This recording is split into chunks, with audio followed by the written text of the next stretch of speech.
Olá pessoal, tudo bem com vocês? Eu espero que esteja tudo bem. Comigo e a minha família está tudo bem, graças a Deus.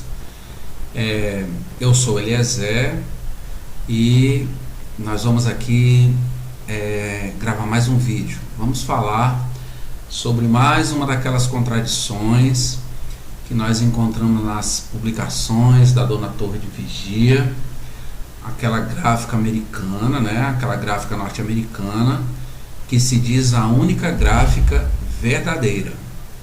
Nós temos visto, pessoal, e temos comentado ao longo dos muitos vídeos já, né, que nós temos colocado aqui no canal, que a Dona Torre, ela se considera, por meio dos seus administradores, do seu corpo governante, como eles dizem, um escravo fiel e prudente.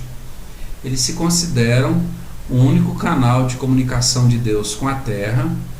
E esse, gente, é um daqueles 3 pilares que eu sempre tenho falado, em que eles se apoiam para manterem a sua autoridade sobre as testemunhas de Jeová. Nós fizemos um vídeo aqui, o último vídeo que eu fiz, né? Eu não tenho assim, gente, feito muitos vídeos devido ao meu trabalho. Eu tenho me ocupado demais no trabalho. Inclusive hoje, sábado, trabalhei até agora há pouco, né? Cheguei em casa e resolvi, estou assim com um pouco de disposição, embora eu ainda vá trabalhar amanhã, mas resolvi colocar aqui no ar, né, fazer esse vídeo para explicar para vocês aqui mais uma contradição que eu encontrei nas publicações da Dona Torre.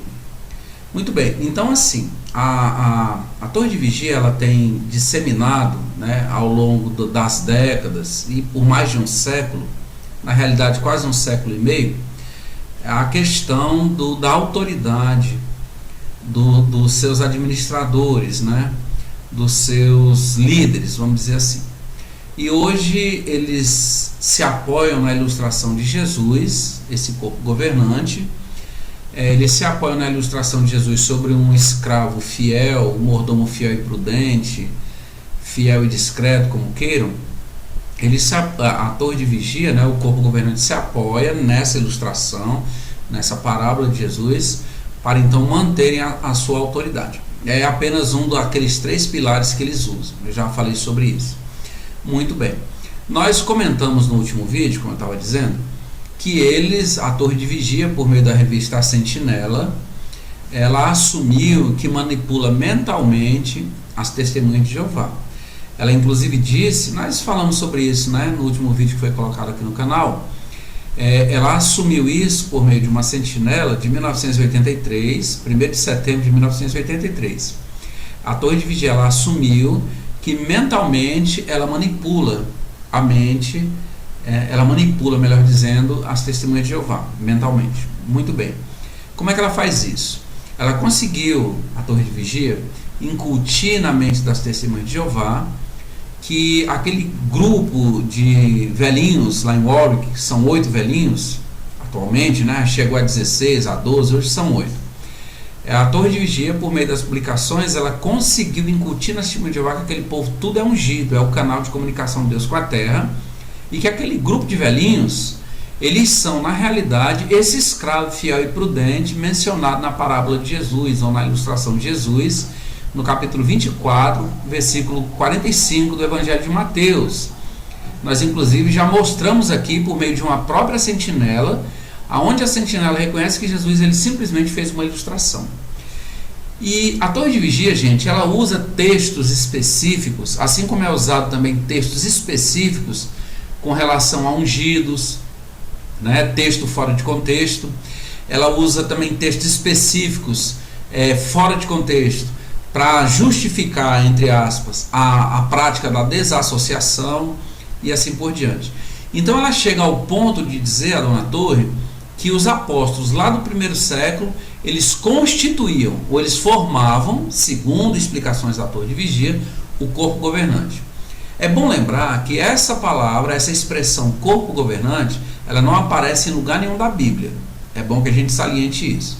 E eu gostaria de considerar com vocês, mostrar para vocês aqui, alguns pontos, gente, nessa revista aqui, ó, a Sentinela, de 15 de julho do ano de 2013, foi um artigo de estudo que tem como tema o seguinte, ó, o seguinte título: alimentando muitos pelas mãos de poucos. Então eles vão dizer aqui que eles vão inclusive usar aquele episódio em que Jesus usou apenas poucos pães, poucos peixes para alimentar 5.000 pessoas. Veja como a torre de vigia ela é sutil, ela é, vamos dizer assim, maquiavélica. Ela usa esse episódio em que Jesus estava ali com os apóstolos, com seus discípulos, pregando, e que Jesus se preocupou com o bem-estar daquela multidão, coisa que a torre de vigia não faz nos congressos, né? Nós temos inclusive relatos de pessoas que foram furtadas, pessoas que tiveram bens durante o congresso ali, assembleias, esses bens foram subtraídos, que precisaram inclusive de filmagens para identificar o possível meliante e que não foi cedido nada. No caso de Jesus não, ele se preocupou com aquelas pessoas que estavam ali. Mas muito bem, a torre de vigia então ela usa essa situação, esse episódio que aconteceu, para dizer que Jesus ele alimentou muitas pessoas pelas mãos de poucos. E é isso o que eles têm feito. Então eles usam isso para dizer o seguinte, que hoje milhões de pessoas no mundo inteiro são alimentadas em sentido espiritual pelas mãos de apenas 8 velhinhos. Veja que situação interessante a torre de vigia consegue incutir na mente das testemunhas de Jeová. Então essa revista, isso foi um artigo de estudo, a Sentinela, de 15 de julho do ano de 2013, páginas 17 e 18. Ele vai falar do que aconteceu lá no primeiro século, e no parágrafo 10, gente, veja o que é que diz esse estudo. Diz assim: em 49 depois de Cristo, que ele usa que a expressão era comum, né? A gente vai fazer um vídeo depois explicando por que essa expressão era comum. Mas ele diz assim: em 49 depois de Cristo, os apóstolos que ainda viviam já tinham a companhia de outros anciãos qualificados. Aí ele manda ler Atos capítulo 15, versículos 1 e 2, tá certo? Atos 15, 1 e 2, que eu vou ler aqui, gente, esse texto na versão João Ferreira de Almeida, corrigida e fiel, para não estar o tempo todo lendo só a tradução do Novo Mundo, né? Então, na versão João Ferreira de Almeida, corrigida e fiel, diz assim, ó, ele cita esse texto: então, alguns que tinham descido da Judéia ensinavam assim os irmãos. Eles diziam então o seguinte: se não vos circuncidardes conforme o uso de Moisés, não podeis salvar-vos. Agora o versículo 2: tendo tido Paulo e Barnabé não pequena discussão e contenda contra eles, resolveu-se que Paulo e Barnabé e alguns dentre eles subissem a Jerusalém, aos apóstolos e aos anciãos, sobre aquela questão. Então ele cita, gente, esse texto para dizer, para apoiar a suposta, né, afirmação de que no primeiro século havia então um corpo governante. Mas eu pergunto, o que é que esse texto tem a ver, melhor dizendo, em que é que esse texto apoia a afirmação de que lá no primeiro século havia um corpo governante? Muito bem. Continuando, diz assim, ó, aí no parágrafo 10: como cabeça da congregação, Cristo usou esse pequeno grupo de homens qualificados para resolver questões doutrinais e supervisionar e dirigir a pregação e ensino das boas novas do rei. Então ele está dizendo aqui que lá no primeiro século, Paulo, Barnabé e outros, Pedro, Tiago, João, né, Bartolomeu, enfim, os apóstolos de Jesus, segundo a torre de vigia, a dona torre, eles constituíam um corpo governante. E cita esse texto aí, que manda ler, nós lemos, Atos capítulo 15, versículo 1 e 2, para dar supostamente apoio a essa afirmação. Aí o que acontece? Na sequência, gente, do estudo, veja como eles são, a torre de vigia, ela é muito esperta, a dona Torre. Ela coloca aí, ó, uma gravura, lembrando que isso é a sentinela de 2013, viu? A sentinela de 15 de julho. Coloca-se aí uma gravura, os apóstolos ali reunidos, né, na gravura, alguém aqui abrindo um pergaminho, para dar a entender que eles estavam ali reunidos, sob inspiração, né, e que eles então atuavam como corpo governante daquela época. Então isso vai ficando cristalizado na mente de uma testemunha de Jeová. Muito bem. Ainda nesse estudo, só que agora no parágrafo 15, aí ele vai falar antes, né, de chegar no parágrafo 15, que teve aquele período em que o trigo cresceu também o joio ali no meio, ele vai dizer, no meio do trigo, ele vai dizer que houve aquele período que é conhecido como período do obscurantismo, né? E aí então chega-se à época moderna, é o que ela vai dizer, né, a revista, por meio desse estudo aí. Quando a gente chega aqui no parágrafo 15, gente, veja o seguinte, ó, com a aproximação do fim do período de crescimento, que é esse período que ele chama aí de quase 1800 anos, ou mais de 1800 anos, ele chama isso aí de período de crescimento, né? Então lá no primeiro século, segundo a dona Torre, havia um corpo governante, mas parece que esse corpo governante desapareceu. E aí esse período de obscurantismo, o período obscuro da Idade Média até chegar na Idade Moderna, eles vão dizer que ele chama isso de período de crescimento. Veja a afirmação do parágrafo 15, que diz assim, ó, com a aproximação do fim do período de crescimento, havia fortes sinais de interesse na verdade da Bíblia. Ele só não diz de onde é que surgiu esses fortes sinais, né? Mas muito bem. Lembre-se de que nos anos 1870, um pequeno grupo de pessoas sinceras, é isso que eu quero chamar a atenção, um pequeno grupo de pessoas sinceras, lá em 1870, que buscavam a verdade, se reuniu e formou classes de estudo bíblico à parte, quer dizer, ou separado do joio. O que é o joio, segundo a sentinela? São cristãos de imitação dentro das religiões e seitas da cristandade. Então ele está dizendo aí que por volta do ano de 1870, né, o corpo governante do primeiro século desapareceu, e aí por volta do ano de 1870, então surgiram cristãos sinceros. Eles faziam parte do joio, mas não queriam ser joio. Eles, na verdade, segundo a revista, eram trigo, e aí se separaram. Preste bem atenção na colocação aí da revista. Eles então se separaram e formaram grupos de estudo, tá bom? É o que a revista está dizendo. Essa parte que está assinalada, gente, diz assim, ó, com coração humilde e mente aberta, aqueles sinceros estudantes da Bíblia, como eles mesmos se chamavam, gente, presta atenção, fizeram com oração uma pesquisa cuidadosa das Escrituras. Então, gente, veja, com coração humilde e mente aberta, aqueles sinceros estudantes da Bíblia, como eles mesmos chamavam, fizeram com oração uma pesquisa cuidadosa das Escrituras. Mas entendam, essas pessoas, e aí liderada por um senhor chamado Charles Taze, lideradas, esse grupo de pessoas lideradas por um senhor chamado Charles Taze Russell, formou grupos para estudar a Bíblia. Gente, eu quero fazer uma pergunta a vocês. Segundo o que a própria Dona Torre menciona, segundo o que ela mesma classifica, isso daí não é apostasia, não.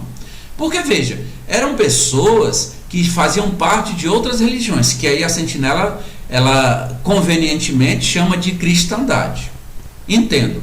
Essas pessoas, elas faziam parte de outras religiões e resolveram se afastar, porque, segundo a sentinela, eram pessoas que tinham mente aberta e coração sincero.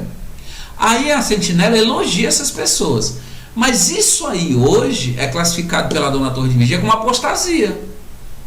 Quem faz isso hoje, que tem a mente aberta, coração sincero, vai pesquisar, a Dona Torre, ela classifica pessoas assim como rebeldes, como pessoas que estão desencaminhando os irmãos dentro da congregação. Vocês estão entendendo a contradição?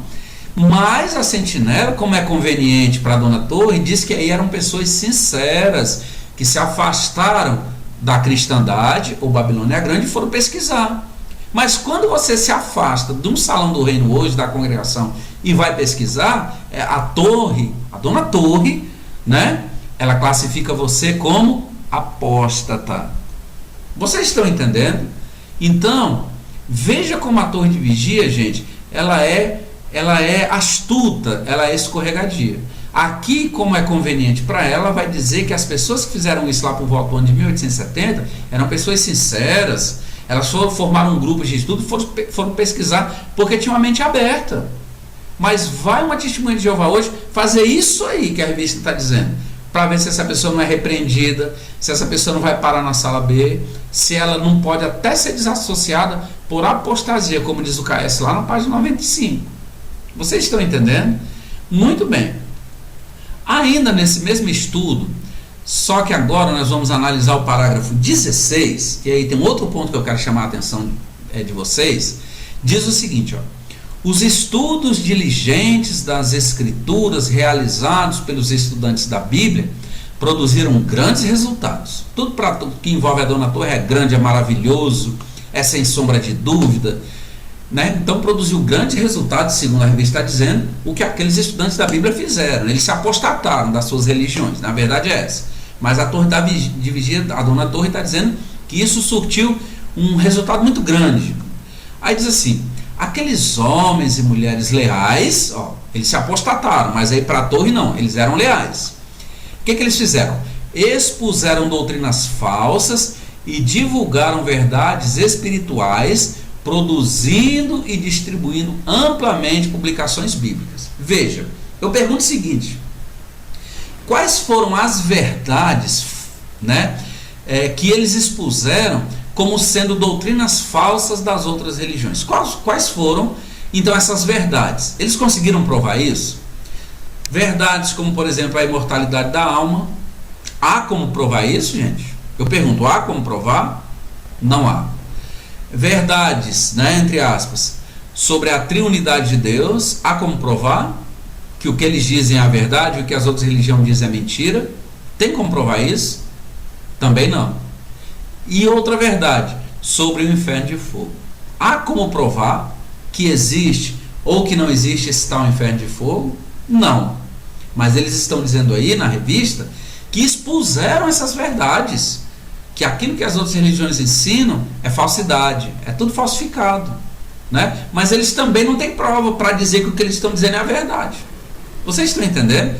Mas, segundo a dona Torre, por meio dessa revista, eram homens e mulheres fiéis. Eles não eram apóstatas, eram homens e mulheres fiéis que abandonaram. Na verdade, segundo termos usados pela própria dona Torre, pessoas que fazem isso aí é classificado como apostasia. Basta ler o KS, quem foi ancião ou é ancião, e basta ler o livro organizado, né? Lá no tópico apostasia. Mas aqui não, aqui é diferente. Eles eram fiéis, segundo a dona Torre.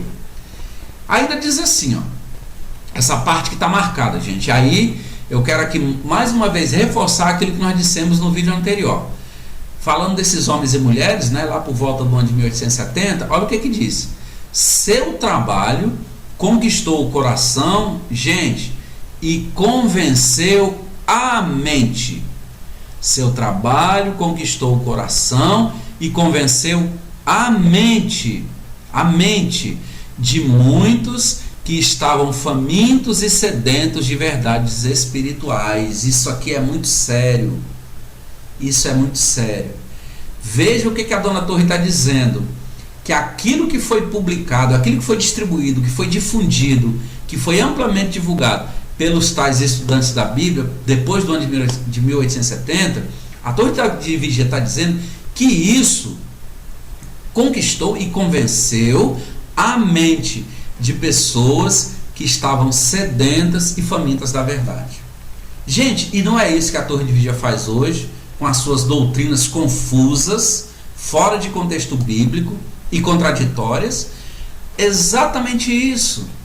A Torre de Vigia pega hoje pessoas que estão à procura, são pessoas que estão querendo encontrar algum conhecimento bíblico. Ela se aproveita da situação dessas pessoas por meio das suas publicações, por meio dos seus estudos bíblicos, e consegue então como diz aqui a revista, ela consegue então convencer a mente dessa pessoa. Isso é neurolinguística, certo? E depois desse processo implantado na mente da pessoa, a pessoa ela fica cognitivamente imunizada, ela sofre uma lavagem cerebral. E é esse método que a Torre de Vigia usa, a dona Torre, ela usa até hoje. Está aqui na revista, entendeu? Basta, gente, a gente analisar as entrelinhas do artigo, do estudo. A Torre de Vigia está dizendo aqui que o que ela faz é convencer a mente de pessoas que às vezes perderam um ente querido na morte, pessoas que às vezes estão numa família desfeita, pessoas que muitas vezes estão desesperançosas e desacreditadas do mundo em que vivemos por causa da situação que nós presenciamos. E essas pessoas então, gente, elas se tornam presas para a dona Torre. É simples assim, está aqui na revista. Entendeu, pessoal? Vamos continuar. Aí diz assim, ó: surge então uma intrigante pergunta. Veja, outro ponto que nós precisamos analisar. Será que os estudantes da Bíblia, lá por volta do ano de 1870, nos anos anteriores a 1914, que segundo eles é o período que Jesus voltou, né? Jesus está presente como o rei do reino de Deus, foi empossado lá no céu, segundo a Torre de Vigia. Então, ó, será que os estudantes da Bíblia nos anos anteriores a 1914 eram o canal designado por meio do qual Cristo alimentaria suas ovelhas? A resposta, não. Por que não? Eles, esses estudantes da Bíblia, ainda estavam num período de crescimento, e o arranjo de ter um canal para suprir alimento espiritual ainda estava tomando forma. Olha, mas eles não disseram que os apóstolos lá no primeiro século eram o corpo governante? Eles não disseram. Como é que aqui agora em 1914 vão dizer que esse canal estava tomando forma? É porque eles usam também aquela ilustração de Jesus sobre o joio e sobre o trigo, não é? Quando Jesus disse que foi semeado o joio, veio um homem à noite, semeou o trigo, e que ambos cresceram juntos. Vejam, gente, como eles se aproveitam das passagens bíblicas para uso benéfico com relação a eles mesmos. A dona Torre, ela faz isso, né? Então ela está dizendo aqui que antes de 1914 não, porque esse canal de comunicação ainda estava tomando forma, que é o tal escravo fiel e prudente. Vamos continuar lendo. Ainda não havia chegado o tempo para os cristãos de imitação, comparáveis ao joio, serem separados do genuíno trigo cristão. Então a Torre de Vigia, ela diz que hoje quem faz aquilo que, segundo ela, foram cristãos genuínos que fizeram, foram pesquisar, eles se apostataram. A realidade é essa, né? Segundo os termos que é empregado hoje pela dona Torre. Então essas pessoas lá do ano de 1870, elas se apostataram das suas religiões ou da sua religião. A Torre de Vigia elogia, eles eram sinceros, segundo a dona Torre. Mas hoje, quando alguém faz isso, a Torre de Vigia já classifica essa pessoa de um jeito diferente. Diz que é um cristão de imitação. Que esse cristão, segundo a dona Torre, ele é comparado ao joio e que tem realmente que ser tirado do trigo. Então vocês estão vendo, gente, que basta a gente ler a Sentinela. E eu estava lá na congregação quando foi estudado isso aí, foi no ano de 2013. Quando a gente consegue ler, né, com a mente aberta, como ela mesmo diz, né, com o coração sincero, quando a gente procura entender aquilo que realmente está sendo dito, a gente vê que não tem sentido, né? E eu, sinceramente, gente, hoje eu me arrependo de muita coisa que eu preguei. Eu tenho assim, no arrependimento, né, aquele sentimento, melhor dizendo, de que tudo aquilo que eu acreditei era mentira. É a caverna de Platão, né? A gente tinha apenas uma noção da realidade. Como foi citado, eu sugeri aqui o filme A Ilha. Então a Torre de Vigia, mais uma vez, é que ela está dizendo que ela manipula a mente das testemunhas de Jeová, porque ela consegue convencer a mente. E depois que essa mente ela foi convencida, gente, é muito difícil acreditar em outra coisa. A Torre de Vigia, vez após vez, ela vem dando demonstração de que realmente ela usa de manipulação mental para com as testemunhas de Jeová, E era isso que eu queria mostrar para vocês hoje. E eles, para sustentarem a sua autoridade, o tal escravo, o corpo governante, aqueles 8 velhos, né? Eles se aproveitam de textos bíblicos fora de contexto, chegam a ponto de dizer que lá no primeiro século, nós lemos aqui a Bíblia, que lá no primeiro século os apóstolos, eles compunham ou formavam, segundo a Dona Torre, um tal corpo governante. Detalhe, eles criticam a cristandade, as outras religiões, por dizer que a palavra trindade não aparece na Bíblia. E eu quero fazer uma pergunta: a expressão corpo governante, ela aparece na Bíblia? Qual é o versículo? Qual é o texto? Em qualquer tradução que tenha a expressão corpo governante, ou que dá a entender que os apóstolos formavam um corpo governante. Fica aqui essa indagação. Então, gente, mais uma vez eu quero agradecer a atenção de vocês. Eu quero agradecer o apoio no canal. Nós estamos chegando a 1.500 inscritos. Eu não tenho feito assim tantos vídeos, como eu falei, devido ao meu trabalho, mas eu devo uma explicação a vocês, a todos vocês que assistem os nossos vídeos. Eu devo uma satisfação a todos vocês que estão inscritos no nosso canal, não é? E eu sempre que possível procuro, gente, fazer um vídeo mostrando as publicações da Dona Torre, tá bom? Eu quero mais uma vez agradecer o apoio, agradecer essas quase 1.500 inscrições aqui no canal, num período relativamente curto. Eu quero agradecer a todos vocês que deixam os comentários, a todos vocês que compartilham os nossos vídeos. Eu quero agradecer a cada um de vocês que deixa o seu like ou o seu dislike, tá bom? Eu quero agradecer a você que nos elogia, eu quero agradecer a você que é indiferente, e quero agradecer também a você que nos critica, porque a gente vai aprendendo com isso. E para finalizar, eu quero dizer o seguinte, gente, tudo que eu mostro aqui, eu mostro e falo porque estive lá dentro quase 28 anos, mais de 27 anos. Tudo que eu mostro e falo aqui, eu uso as publicações da Torre de Vigia. Infelizmente, muitas vezes a gente é criticado e até ofendido por pessoas que nem sabem quem nós somos. Veja a diferença, né? E a Torre de Vigia, ela tem batido muito nisso, na questão de quem é TJ ou quem é time de Jeová está em redes sociais defendendo a Dona Torre. Ela não quer que se faça isso não, né? Porque quando a pessoa faz isso, expõe a Torre, ela não quer isso. Nós vamos fazer um vídeo sobre como é que a Dona Torre está sendo retratada aí na mídia. Jornal Nacional, Jornal da Rede TV, Jornal do SBT. Vamos fazer um vídeo sobre isso. As matérias que tem saído no jornal impresso sobre a Torre de Vigia, tá bom? Tchau, gente. Então quero agradecer. Tchau. Fiquem todos com Deus. Fiquem na paz de Jesus Cristo. E até o próximo vídeo. Até uma próxima, tá bom, gente? Tchau.